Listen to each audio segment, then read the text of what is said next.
I'd like now to transition the program to our Innovator Award session.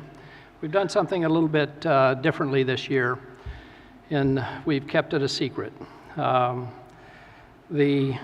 talk about past honorees and so forth in a moment, but it's my pleasure to introduce our honoree of this year for the Lifetime Innovator Award. This innovator has a broad reach and a broad impact. He's an inventor, over 35 patents. He's an investor. My review was that he's invested in over 45 ophthalmic companies, both through sweat equity and direct financial investment. He's a consultant or advisor has been or is a consultant or advisor to over 50 companies. He's been on the board of over 20 companies, some private, some public. Oh, and by the way, he's a surgeon. He's done over 60,000 surgeries in the front of the eye, anterior segment surgeon. He's a teacher and a mentor. Some 73 fellows have been trained under in his practice, under his leadership, both at the university and in private practice, and that's a combination of MDs and ODs. He's given 40 plus named lectures. He's participated in over 50 clinical trials, and he's a fine friend and family man. Let's watch the video.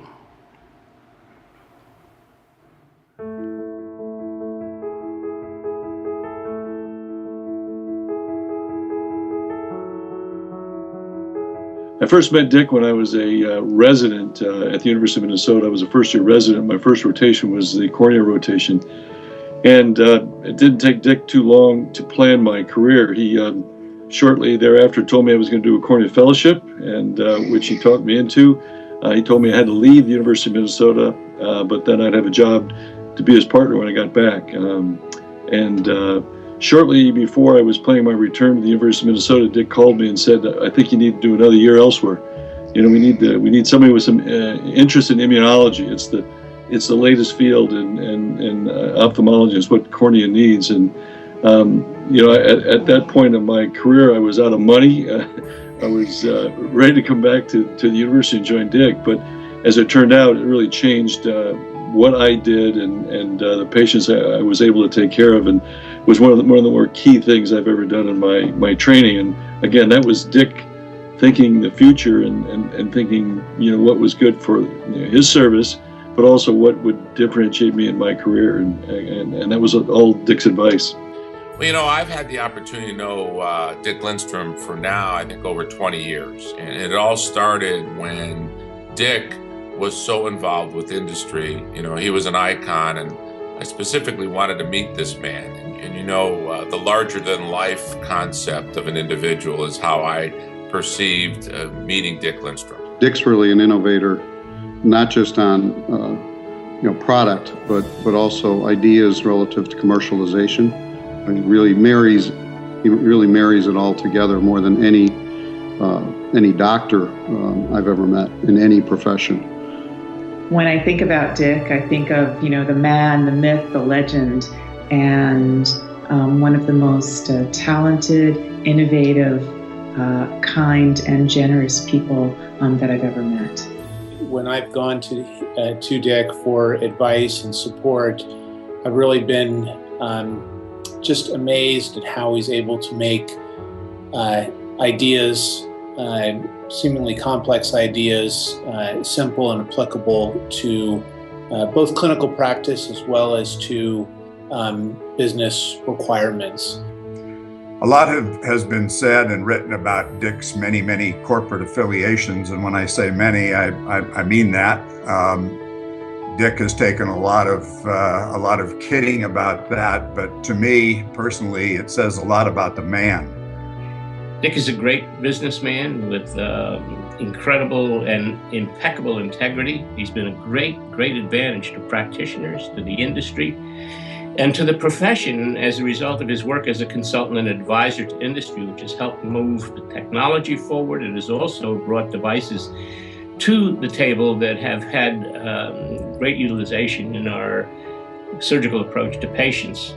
You see the future, you see the innovation, and you see where the market is moving in ophthalmology. And because of that, your insights are so valuable to all of us. You know, it was once said that Wayne Gretzky was asked why he was such a great hockey player. And the answer is that he was a great hockey player because he would skate to where the puck is going to be.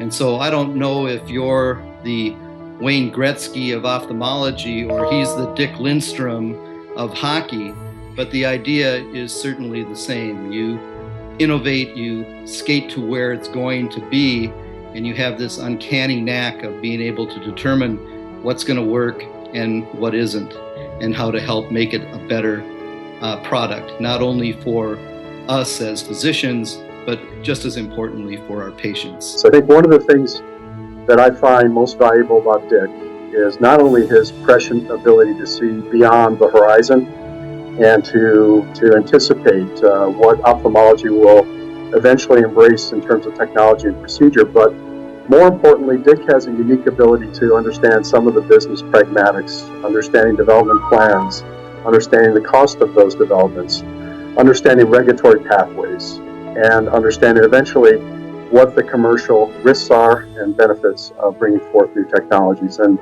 Dick's ability in that area is beyond unique and has been beyond a contribution for me and for so many others in ophthalmology. You know, you've always been able to, in my opinion, successfully marry clinical acumen with sound business judgment and a real strategic thinker that seemingly is always a few steps ahead of the rest of us. And I can tell you as a board member, you couldn't ask for anything more. Dick excels in everything that he does, almost everything. The only exception is golf, and of course that's the only thing there's a handicap. And so he figures, well, I'd be excellent in golf, but I can beat scratch golfers with my handicap. I love to play golf with him.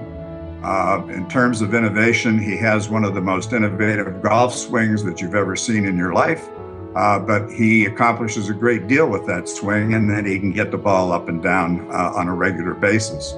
How I'm going to move him off that 22 handicap that he's had for his entire life, I'll never know, but I look forward to playing a lot of rounds of golf with Dick, and Dick, look forward to having you involved with ASCRS for a long, long time. And again, congratulations on this great award.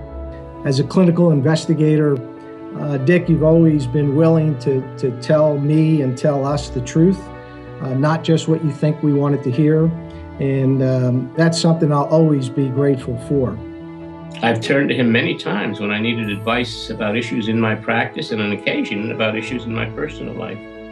So I consider my relationship with Dick and Jackie Lindstrom, both professional and personal, to be one of the great gifts I've received in my lifetime. And I certainly congratulate Dick on this new award. Well, I'd like to congratulate Dick Lindstrom for winning the Innovators Award for OIS. I can't think of anybody more worthy of this award, whether we're talking about basic science research for, say, eye banking, Dick's development of Optisol, the number one corneal storage media used worldwide, as an example of that. Or we're talking about new intraocular lenses, surgical instruments, pharmaceuticals. Dick has certainly done it all, and he's changed the lives of many, many patients. I'm privileged to be one of those people that have been chosen to honor him.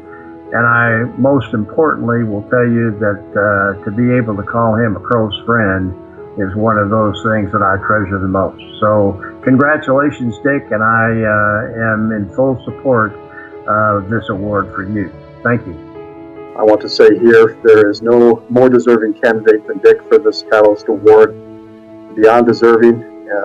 I appreciate the contributions you've made with me and for me, and appreciate your friendship throughout the years. Thank you. So my hat's off to you, Dick. Congratulations on yet another tremendous award, and I'll look forward to seeing you in person to shake your hand. If there's an honor in ophthalmology, Dick Lindstrom has not only earned it, he's probably been the most deserving person ever to receive this award. My dad told me that you have a lot of friends in life, but you can probably count your dearest friends on your left hand. There are 5 people that impact you. 5 people that at the end of the day, no matter what, you know you can trust, you can share, you can show your emotions. Dick Lindstrom is one of those 5 people, and I'm a better man because I know Dick Lindstrom. I'm honored to call you my friend, and I know I'm better off for having you pass my way.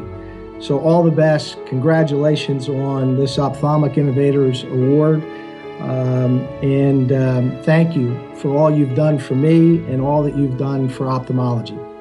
All the best, my friend.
Wow, you did.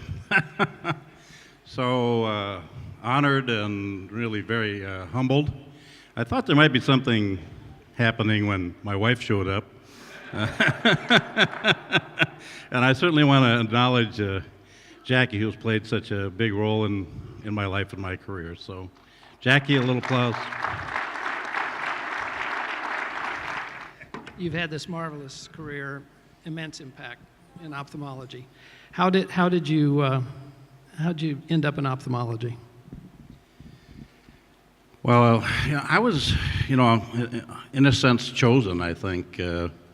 I was planning to go into the family business and was a good student. Ended up with the dean of the medical school as my advisor in the honors division.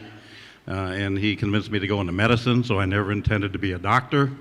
And then I was found by a young professor, Don Doofman, as a second-year medical student who was doing research in corneal preservation, and he recruited me into his lab. And so after working for 2 years in his lab, I was sort of chosen by ophthalmology. And then when I was a young professor in my first year at the University of Minnesota, one of the senior VPs from 3M, a very important corporation to us in Minnesota, asked if he could come and visit with me, and I said, sure, and so I'm 31 years old and just getting started running the cornea service at the University of Minnesota, and he comes over and says, we just bought an eye company, McGann, and we want you to be our chief medical officer. And I went, I don't even know if I can do that, and are you sure you want me? I'm 31 years old. He said, yep, we've done our due diligence, and so we want you to work with us. So.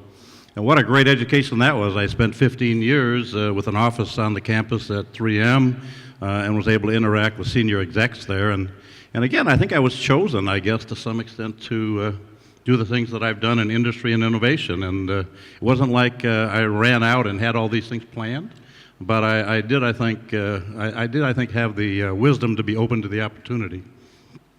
Well, Dick, you started early, just with that story and that example, started early to work with industry.